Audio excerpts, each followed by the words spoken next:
오늘 함께 읽은 본문을 중심으로 고난을 넘어서는 기도라는 제목으로 말씀의 은혜를 나누겠습니다. 세계 2차 대전 때 일입니다.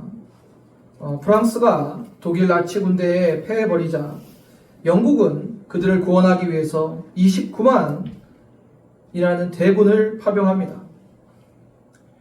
근데 29만 명의 대군을 파병했지만 도대체 독일군의 상대가 되지 않았어요. 그래서 다시 영국으로 후퇴하기 위해서 돌아가려고 했는데 도보 해협까지 도망왔습니다.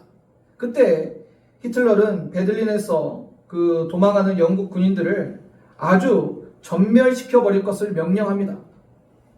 이때 영국왕 조지 6세는 온 영국에 이렇게 선포했습니다.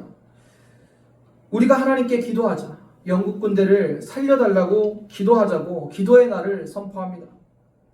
그리고 전 국민이 그 영국 군대를 위해서, 그 병사들을 위해서 하나님께 부르짖어 기도합니다. 기도 후에 놀라운 일이 일어났어요. 그날 독일군 편에서 큰 폭풍우가 일어나서 비행기 한 대도 뜰 수 없게 되고 너무 비가 많이 와서 탱크도 움직일 수가 없었어요.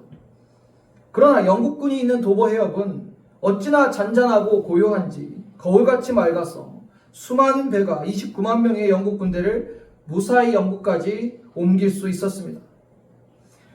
이후에 영국 군대를 비롯한 온 영국 국민은 하나님 앞에 감사의 기도를 드렸어요. 이처럼 기도는 놀라운 힘을 발휘하는 것입니다. 오늘 본문에서도 한 위대한 기도의 승리가 그려집니다.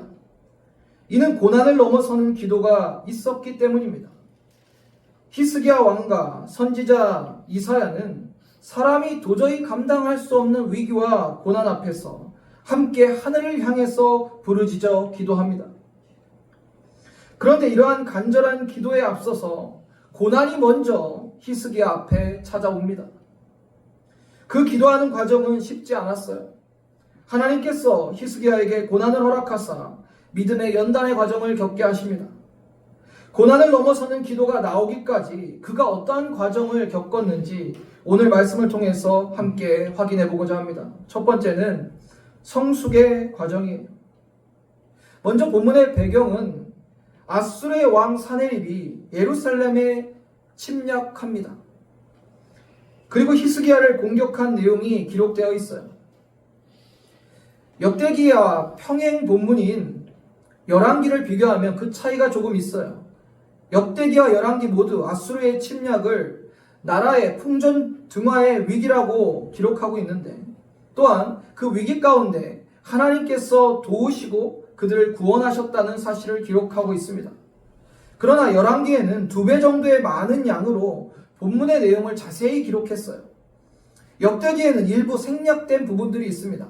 어떠한 부분이 생략됐냐면 아수르에 사시는 랍사게가 히브리어로 연설을 하고 그렇게 하지 말라라고 부탁한 부분과 또한 화친을 맺기 위해서 여러 가지 굴욕적인 외교를 한 부분이 좀 생략이 되었어요. 왜냐하면 역대기는 바벨론 포로 귀환 이후에 솔로몬 시대와 같은 영광이 다시 재현되기를 소망하는 그 소망이 담겨있는 성경책입니다. 그래서 그러한 치욕적인 외교 부분은 생략했던 거예요. 그러나 중요한 것은 국가의 절체절명의 위기였다는 사실이고 또 하나님께서 그 나라와 그 백성을 지키시고 구원하셨다는 것입니다. 본문은 히스기야 통치 14년에 BC 701년에 아수르가 유다의 각 도시들을 함락시키고 마지막에 예루살렘으로 올라가는 장면에서 시작돼요. 본문 1절 2절을 보시면 이 모든 충성된 일을 한 후에 아수르의 왕 사네립이 유다에 들어와서 견고한 성읍들을 향하여 진을 치고 쳐서 점령하고자 한지라. 히스기야가 사네립이 예루살렘을 치러 온 것을 보고 급박한 상황이었어요. 히스기야는 아수르의 침입을 대비해서 우물을 파괴합니다. 그것은 기온 샘물을 성 안으로 끌어오고자 하는 것이었어요. 여러분, 지금 급박한 전쟁의 시작이 오늘 본문에서 기록되고 있는데 이상한 점이 있습니다. 본문 1절을 보시면 이 모든 충성된 일을 한 후에 아수르의 왕 사네립이 침공한 거예요. 어떠한 충성된 일을 히스기야 왕이 했죠? 신앙의 개혁을 이루고 예배를 회복하고 하나님 앞에 유다 백성들이 바른 신앙으로 쓸 수 있도록 그 모든 개혁을 했던 것이 히스기야 왕입니다. 분명히 히스기야 왕은 하나님 앞에 정직하게 행하였고 충성된 일을 했어요. 그런데 왜 그 일이 있은 이후에 이러한 전쟁이 시작되었을까요? 지금까지 역대기 왕들의 모습을 살펴봤을 때 하나님의 상선벌악의 구조가 있어요. 이것은 무엇이냐면 악한 행위는 심판하시지만 하나님을 잘 섬기고 선을 행할 때는 복을 주셨어요. 그런데 왜 선을 행한 히스기야에게 이러한 국가적 시련과 고난을 주셨을까요?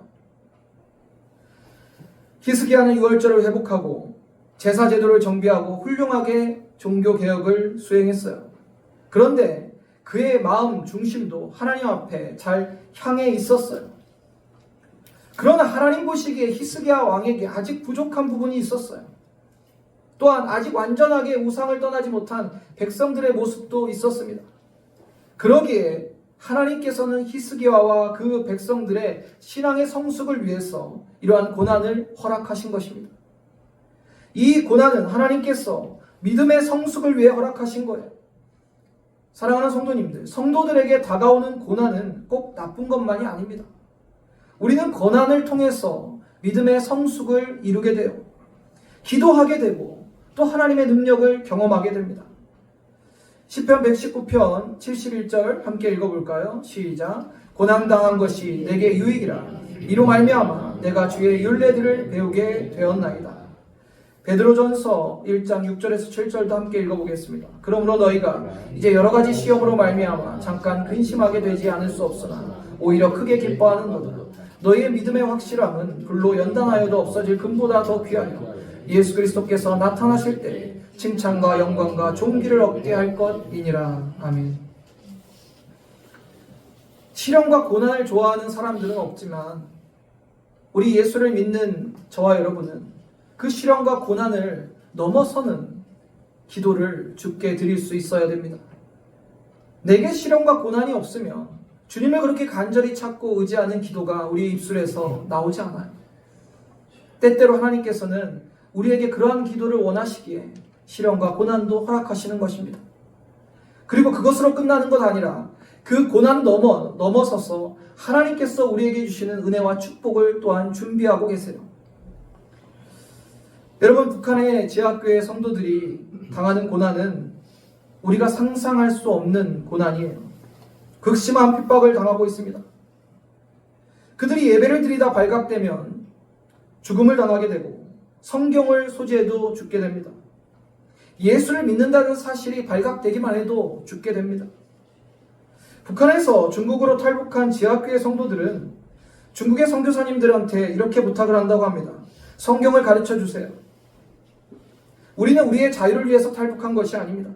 복음을 더 잘 전하기 위해서 탈북한 것입니다. 이게 무슨 말이냐면 북한에서는 성경을 소지할 수가 없잖아요. 성경을 제대로 배울 수가 없잖아요. 그래서 중국으로 탈북을 해서 거기서 성경을 배우고 성경을 모조리 암송한답니다. 그리고 다시 북한으로 돌아가 북한에 있는 그 백성들에게, 그 주민들에게 복음을 전한대요. 놀랍지 않습니까? 자신이 죽을 수도 있는 그 선교의 현장으로 다시 돌아가는 거예요. 탈북했으면 얼마든지 자유의 몸이 될 수도 있었지만 그곳에 예수 그리스도를 모르고 죽어가는 그 동포들이 있었기 때문에 다시 돌아가는 거예요. 여러분, 성경 전체를 암송할 수 있겠습니까? 대단한 거예요. 성경을 소지할 수 없기 때문에 다 암송해서 들어가서 복음을 전합니다. 고난 가운데 서 있는 북한의 지하교회 성도들, 그들의 믿음과 신앙을 우리가 한번 생각해 봤으면 좋겠어요. 지금도 죽음의 위협 속에 신앙을 지키며 예배하며 하나님께 믿음을 두고 있는 우리의 형제 자매들이 많이 있어요. 엊그제 뉴스 기사를 봤는데 아프리카 콩고의 한 마을에 있는 교회에서 70명의 기독교인이 참수된 채 발견됐답니다. 이슬람 극단주의자들이 벌인 행위라고 하는데 얼마나 마음이 아픈지 몰라요. 그들이 예수를 부인했다면 죽지 않았을 수도 있었겠죠. 그렇지만 끝까지 믿음을 지키고 순교한 거예요. 우리가 이렇게 당연하게 드리는 예배가 결코 당연한 게 아닙니다. 얼마나 큰 하나님의 은혜이고, 또한 우리에게 고통과 핍박 속에 있는, 고난 가운데 있는 형제 자매에게 기도할 사명이 있다는 것을 기억하시기를 바랍니다. 우리는 우리의 믿음을 흔드는 시험이나 고난이 찾아올 때 두려워하거나 낙심하는 것이 아니라 우리는 기도해야 됩니다. 하나님께서는 고난당하는 당신의 백성들을 그저 내버려 두시지는 않아요. 고난 가운데 함께 하시고 끝까지 우리를 도우시고 위로하시는 하나님이에요. 그래서 우리는 기도해야 됩니다. 그 과정을 통해서 우리의 신앙의 성장과 성숙을 이룰 수 있습니다.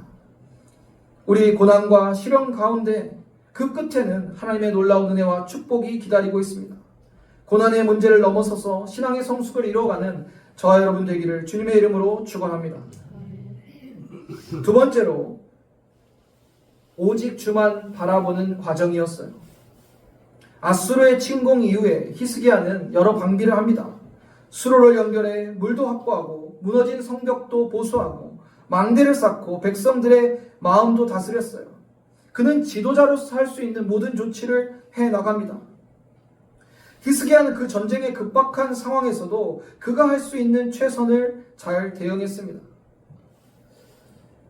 제가 성도님들한테 자주 드리는 말씀인데, 하나님이 하실 일은 하나님이 하시고 사람이 해야 할 일은 사람이 해야 되는 거예요. 하나님이 다 하실 거라고 사람이 할 수 있는 일조차 안 한다는 것은 그건 잘못된 신앙이에요. 우리가 할 수 있는 일은 하는 거예요. 히스기야는 자신이 할 수 있는 일은 했어요.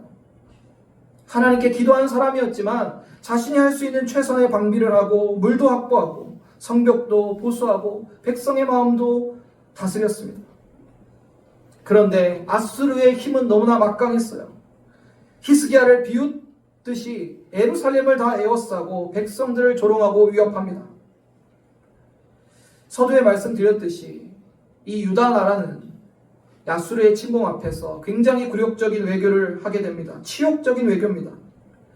히스기야는 이 임박한 위협을 해소하기 위해서 아수르 왕에게 화친을 청하게 되는데, 아수르 왕이 무슨 요구를 하냐면 은 300달란트와 금 30달란트라는 엄청난 요구를 합니다. 히스기야는 그 요구를 들어주기 위해서 왕궁 곳간에 있는 은을 다 내어주고 심지어 성정 문에 입혔던 금까지 벗겨내어서 아수르 왕 사네립에게 줍니다. 여러분 같으면 어떻게 하실 것 같아요? 얼마나 비참하고 굴욕적입니까? 그래도 이 나라가 평화를 위해서 화친을 히스기야는 선택했지만 사네립은 화친을 받아주지 않습니다. 오히려 아수르 군대와 히스기야 군대가 서로 대치하고 있을 때 야전지휘관 랍사게가 그들을 비웃고 겁박하게 이릅니다.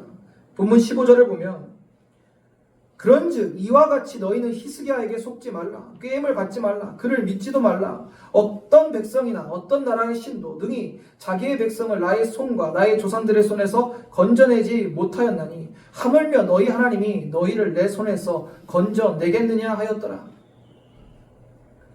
아수르의 지휘관 랍사게는 히스기야와 그 유다 백성들을 조롱했어요.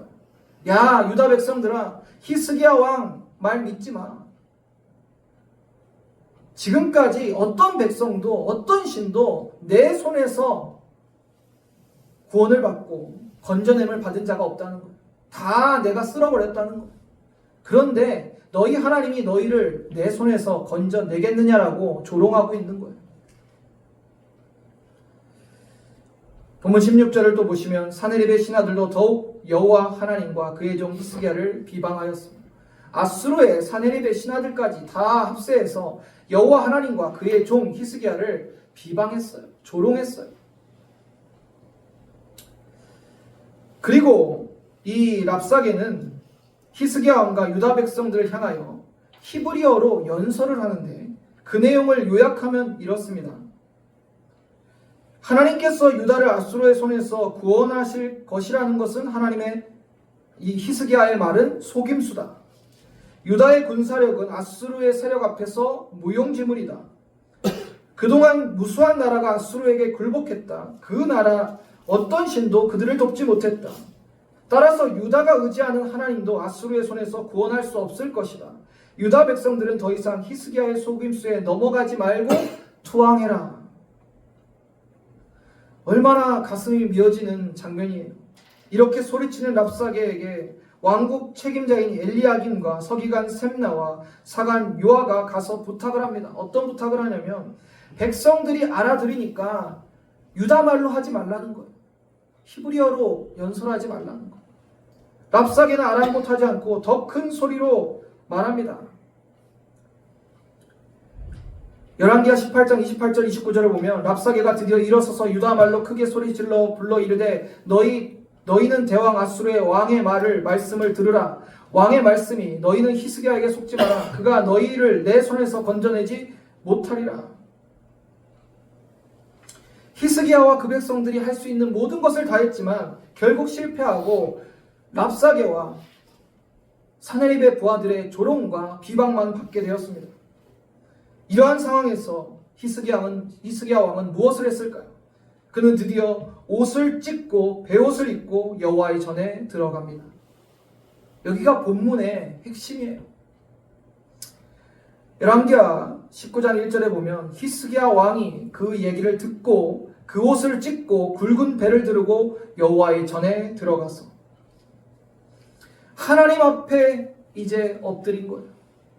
사람이 할 수 있는 일은 다 했지만 결국 조롱과 비난만 받고 있던 그 상황 속에서 자신의 옷을 찢습니다. 왕의 그 옷을 찢어버리고 굵은 배를 두르고 하나님 앞에 납작 엎드려서 기도하기 시작하는 거예요. 그리고 선지자 이사야에게 기별을 넣어 또한 함께 기도하기를 요청합니다. 본문 20절에 보면 이러므로 히스기야 왕이 아모스의 아들 선지자 이사와 더불어 하늘을 향하여 부르짖어 기도하였더니, 여러분 이것이 고난을 넘어서는 기도의 모습이에요. 나는 할 수 없습니다. 하나님 나를 살려주시고, 하나님 이 백성을 살려주시고 이 나라를 살려주십시오. 하늘을 향해서 간절히 부르짖기 시작한 거예요. 얼마나 마음이 찢어졌겠어요. 하나님을 모독하고 하나님의 나라 유다 나라를 모욕하고 비난하며 조롱했어요. 어떻게든 화친을 맺어보려고 성전에 기둥의 금까지 긁어서 화친을 맺으려고 했는데 돌아오는 것은 이러한 대적뿐이었어요. 히스기야는 이러한 일들을 통해서 다시 한번 누구만 바라보게 되었습니까? 하나님만 바라보게 된 거예요. 이러한 일들이 없었으면 히스기야가 정말 하나님만 바라볼 수 있었을까요? 사람의 노력으로 방비로 무언가 되었다면, 화친의 노력이 정말 먹혔다면 하나님만 이렇게 엎드려서 바라보며 기도할 수 있었을까요? 그렇지 않았을 거예요. 정말 이제 하나님만 바라보고 부르짖어 기도합니다. 간절히 주님께 기도를 드렸을 때 하나님께서 드디어 응답하십니다. 본문 21절에 여호와께서 한 천사를 보내어 아수르의 왕의 진영에 모든 큰 용사와 대장과 지휘관들을 멸하신지라. 아수르의 왕이 낯이 뜨거워 그의 고국으로 돌아갔더니 그의 시내전에 들어갔을 때 그의 몸에서 난 자들이 거기서 칼로 죽였더라. 하나님께서 천사를 보내셔서 아수르 왕 혼자만 남겨놓고 장관들, 대장들, 병사들을 모두 죽이십니다. 그리고 아수르 왕은 홀로 도망쳐야 됐어요. 자신이 그렇게 큰 소리 쳤어요. 화친도 안 받아주고 하나님을 모욕하고 그 나라를 조롱했어요. 그런데 지금 하나님의 천사가 어떻게 해요? 그 모든 군대를 쓸어버린 겁니다. 그리고 기도의 사람 히스기야를 하나님께서 높이십니다. 주변 여러 나라들이 아수르를 이긴 유다에 와서 오히려 이젠 예물을 바치고 히스기야를 존대케 합니다. 본문 22절 23절을 보면 이와 같이 여호와께서 히스기야와 예루살렘 주민을 아수르의 왕 사네립의 손에 모든 적국의 손에서 구원하여 내사 사면으로 보호하시매 여러 사람이 예물을 가지고 예루살렘에 와서 여호와께 드리고 또 보물을 유다 왕 히스기야에게 드린지라. 이후부터 히스기야가 모든 나라의 눈에 존귀하게 되었더라. 조롱을 받고 모욕을 받았던 히스기야가 이제 여러 나라로부터 존귀함을 받게 하나님이 만드신 거예요. 예루살렘의 모든 백성들을 사내립의 손에서 하나님께서 건지시고 구원하시고 보호하셨습니다. 사랑하는 성도님들, 우리의 삶 속에 고난이 닥쳐올 때, 정말 내 힘으로 아무것도 할 수 없을 때, 그러한 순간들 우리가 겪게 될 거예요. 그러나 우리의 믿음의 사람들은 망설임 없이 주님을 바라봐야 됩니다. 그러한 시련과 고난은 주님이 우리에게 보내시는 사인이에요. 온전히 믿음을 갖고 나를 바라보라는 거죠. 고난과 문제 시련 앞에서 여러분 좌절하지 마십시오. 왜 좌절하십니까? 주님을 바라보시길 바랍니다. 그리고 간절히 기도하시길 바랍니다. 하나님은 우리를 능히 도우시며 모든 것을 역전시키시는 하나님이십니다. 고난을 좋아하는 사람은 없겠지만 그러나 고난은 꼭 나쁜 것만 아닙니다. 오히려 우리의 믿음의 신앙을 성숙시키며 또한 이룰 수 있는 기회가 될 것입니다. 그 고난의 과정을 통해서 우리는 주만 바라보는 믿음을 갖게 될 것입니다. 하나님께서 히스기야에게 고난을 허락하셨듯이 우리에게도 때로는 고난을 허락하십니다. 아무것도 내 힘으로 할 수 없는 고난을 통해서 우리의 연약한 존재를 깨닫고 우리의 신앙이 성숙되고 주님을 향한 온전한 믿음으로 기도할 수 있게 될 것입니다. 사랑하는 성도님들, 시련과 고난 앞에서 히스기야 왕처럼 신앙의 성숙을 이루고 온전한 믿음으로 고난을 넘어서는 기도의 승리자가 되시기를 주님의 이름으로 축원합니다.